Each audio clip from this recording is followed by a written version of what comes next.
En moins de 24 heures, la contre-offensive.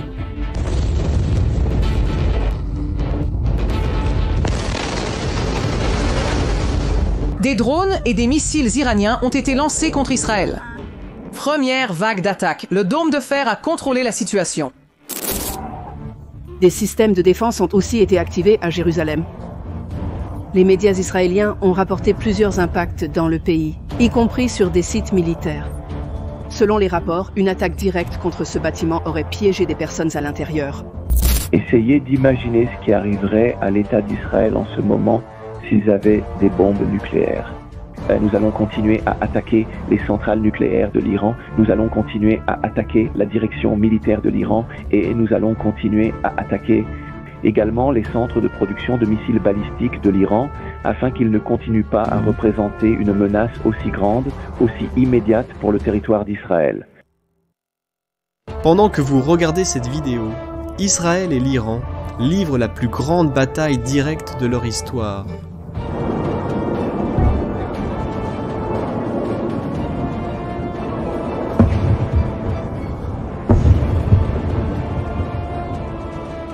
Ce que vous venez de voir, ce sont des missiles iraniens interceptés au-dessus de Tel Aviv et de Jérusalem.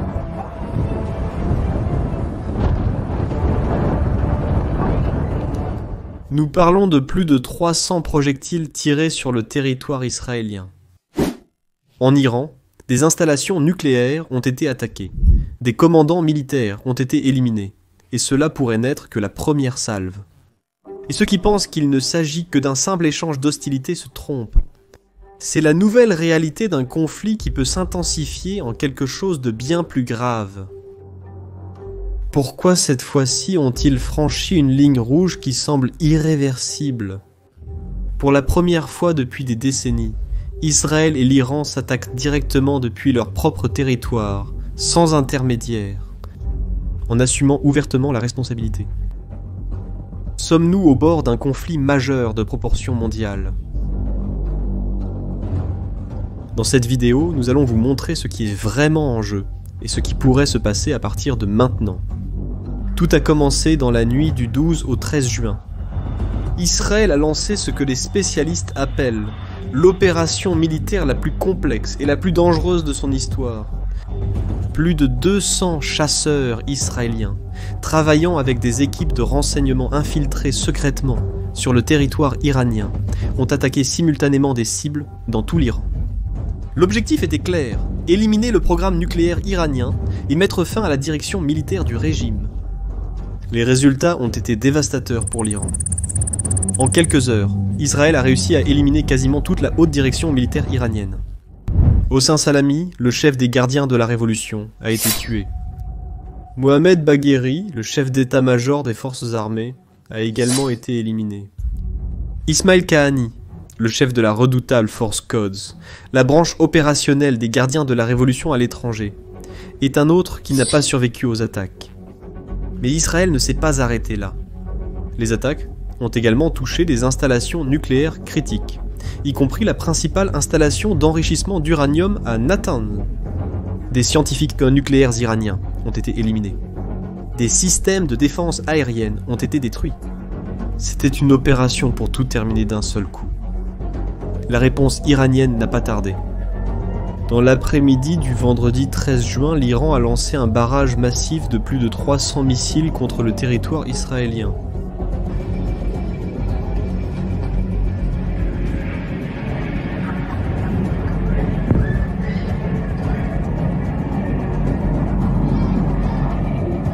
Cette fois, quelque chose de différent s'est produit.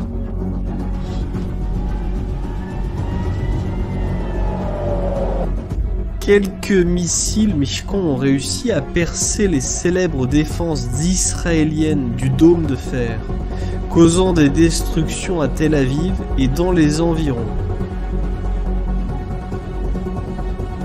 Au moins 3 personnes sont mortes et environ 80 ont été blessées. Mais c'est la déclaration qui a suivi les attaques qui a vraiment glacé le sang. Mohamed Pakpour, nommé à la hâte comme nouveau commandant de la garde révolutionnaire pour remplacer les morts, a fait une promesse glaçante. Il a dit « Nous ouvrirons les portes de l'enfer pour Israël. Les crimes israéliens ne resteront pas sans réponse. » Ce n'étaient pas des paroles en l'air d'un régime désespéré. C'était la promesse d'une nation qui venait de perdre toute sa direction militaire et dont l'orgueil était blessé. Pour comprendre l'ampleur de ce qui se passe, nous devons regarder les chiffres. Israël possède un avantage militaire écrasant. Alors que l'Iran dépense environ 10 milliards de dollars par an pour la défense, Israël investit 24 milliards. Israël dispose de 612 avions de combat, y compris les modernes F-35 de 5e génération dotés de capacités furtives. L'Iran possède environ 551 avions, mais la plupart sont des modèles anciens. Mais important encore, c'est la supériorité en matière de renseignement. Le fait qu'Israël ait réussi à éliminer simultanément toute la direction militaire iranienne montre une capacité d'infiltration que l'Iran n'est tout simplement pas capable de contrer. Des agences comme le Mossad ont démontré une capacité impressionnante à pénétrer les réseaux de sécurité les plus protégés d'Iran. Comment Israël a-t-il réussi à accomplir cela ? Eh bien, les opérations qui ont conduit à l'élimination simultanée de toute la haute direction militaire iranienne n'étaient pas seulement dues à la chance ou à une technologie supérieure. Elles révèlent des années de travail d'infiltration. Des agents israéliens ont réussi à s'infiltrer dans les cercles les plus intimes du régime iranien.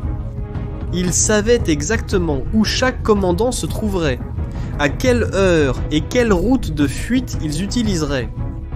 Cela signifie qu'Israël a des espions au cœur même du régime iranien, peut-être depuis des années. Le fait qu'ils aient réussi à coordonner des attaques simultanées dans plusieurs endroits montre que le réseau de renseignement israélien est bien plus profond que ce que l'Iran imaginait. Le système de défense aérienne d'Israël est également un atout crucial. C'est un système intégré à plusieurs couches. Le dôme de fer intercepte les roquettes à courte portée. La fronde de David intercepte les missiles à moyenne portée. Et le système flèche intercepte les missiles balistiques à longue portée. Bien que certains missiles iraniens aient réussi à passer cette fois, la plupart ont été interceptés. Mais derrière ce conflit se trouve la question nucléaire. L'Iran enrichit aujourd'hui de l'uranium à 60%, ce qui est très proche des 90% nécessaires pour une bombe nucléaire. Pour mieux saisir le sens, considérez ceci. En 2015, l'Iran enrichissait l'uranium à seulement 3,6%, ce qui était suffisant uniquement pour l'énergie nucléaire civile. Aujourd'hui, à 60%, le pays n'est techniquement qu'à quelques mois d'une bombe.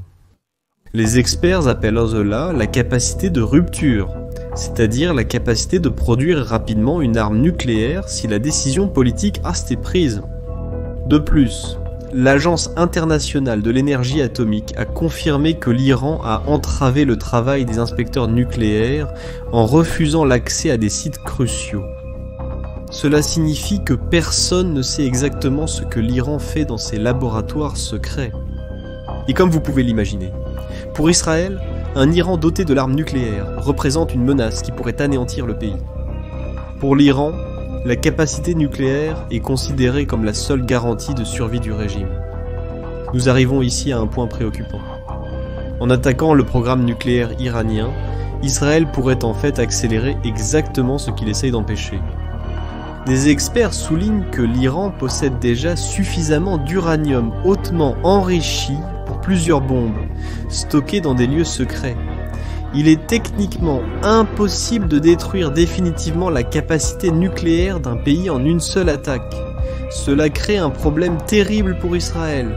Soit il parvient à détruire complètement le programme iranien et à renverser le régime d'un seul coup, soit il devra bombarder l'Iran à plusieurs reprises au cours des prochaines années. Le régime iranien subit aussi d'intenses pressions internes. Des décennies de sanctions ont créé une crise économique brutale. Des manifestations secouent régulièrement le pays. En 2024, l'Iran a exécuté plus de 900 personnes en tentant de réprimer la révolte populaire. La perte de suprématie militaire accentue cette fragilité interne. La situation en Iran est bien plus alarmante que ce que la plupart pensent. Les sanctions internationales ont créé une économie isolée, où l'inflation a explosé et le chômage chez les jeunes est extrêmement élevé.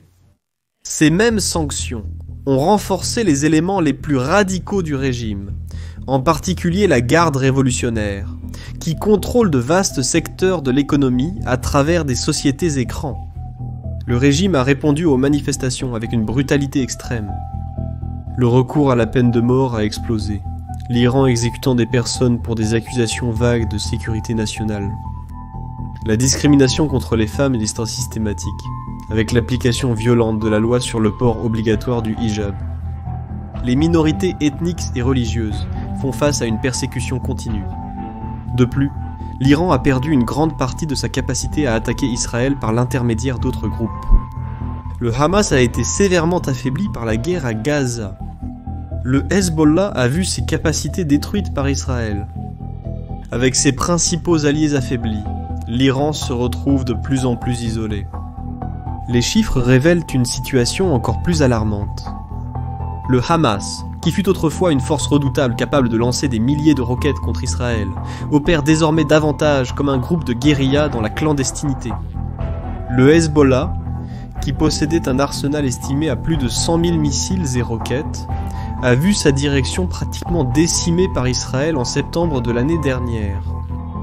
Leurs dépôts d'armes ont été bombardés, leurs routes d'approvisionnement coupées. Les Houthis au Yémen, bien qu'encore actifs, sont géographiquement trop éloignés pour faire une réelle différence dans une guerre entre Israël et l'Iran. Pendant des décennies, l'Iran a utilisé ces groupes comme une sorte de bouclier humain, lui permettant d'attaquer Israël sans assumer de responsabilité directe. Maintenant, avec ce bouclier détruit, l'Iran se voit forcé de se battre de ses propres mains. Maintenant, il y a quelque chose de très important ici, le rôle des grandes puissances dans ce conflit. Les États-Unis soutiennent militairement Israël, mais ils craignent d'être entraînés dans une guerre plus vaste. Ils montrent qu'ils veulent contrôler la situation, pas une escalade totale. La Chine et la Russie, bien qu'alignées diplomatiquement avec l'Iran, n'interviendront très probablement pas militairement.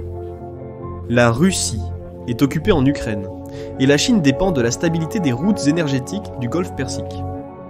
La position de ces grandes puissances est cruciale pour comprendre pourquoi l'Iran est essentiellement seul.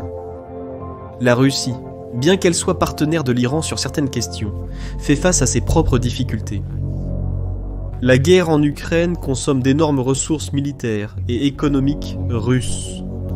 Moscou n'a tout simplement pas la capacité d'ouvrir un second front au Moyen-Orient. La Chine, de son côté, a des intérêts dans la très pratique. En tant que plus grand importateur d'énergie au monde, la Chine a besoin que le pétrole continue de circuler depuis le Golfe Persique. Une guerre totale dans la région interromprait ces routes et nuirait gravement à l'économie chinoise. De plus, la Chine est concentrée sur sa rivalité croissante avec les États-Unis et ne souhaite pas de complications supplémentaires. Cela signifie que, dans une situation extrême, la Russie comme la Chine abandonnerait probablement l'Iran, exactement comme la Russie l'a fait lorsque le régime de Bachar el-Assad en Syrie était sur le point de s'effondrer. Cela laisse l'Iran essentiellement seul face à un adversaire technologiquement supérieur. Alors, que peut-il se passer maintenant ? Des responsables israéliens ont déjà déclaré que les attaques se poursuivraient pendant des jours, voire des semaines. Il y a essentiellement 3 possibilités. La première possibilité est que l'Iran, malgré ses menaces dramatiques, finisse par accepter ses pertes et reculer.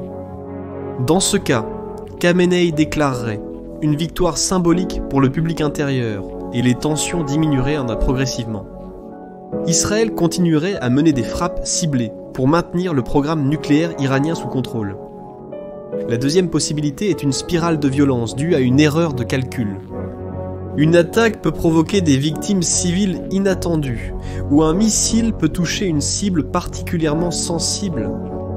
Les pressions politiques entre les deux côtés en faveur de représailles massives deviendraient impossibles à contenir. Le résultat serait une guerre régionale dévastatrice. La troisième et la plus dangereuse possibilité est qu'Israël décide que c'est sa seule chance de résoudre définitivement la menace iranienne. Dans ce cas, Israël lancerait une campagne pour détruire non seulement le programme nucléaire, mais aussi le régime iranien lui-même. L'Iran riposterait avec tout ce qu'il a, en activant tous ses alliés régionaux restants. Le résultat serait une guerre d'une ampleur sans précédent au Moyen-Orient. Bien qu'une troisième guerre mondiale soit improbable, puisque les grandes puissances resteraient probablement en retrait, les conséquences régionales seraient catastrophiques. Une chose est sûre, les règles ont changé. L'époque de la guerre secrète est révolue. Israël et l'Iran s'attaquent donc désormais directement, ouvertement, sans intermédiaire. Et la promesse iranienne d'ouvrir les portes de l'enfer ne sont pas que de belles paroles. C'est, d'une certaine manière, le cri d'un régime qui sait qu'il est en train de perdre le contrôle de la situation. Et lorsque des régimes luttent pour le contrôle, les décisions deviennent plus imprévisibles et dangereuses.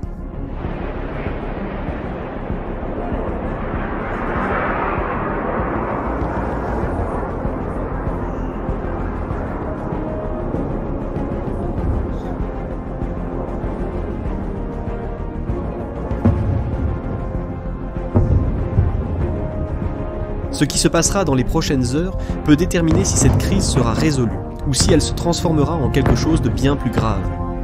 Et toi, que penses-tu qu'il va arriver ? Israël réussira-t-il à mettre fin au programme nucléaire iranien, une bonne fois pour toutes, ou cela va-t-il entraîner une guerre encore plus grande ?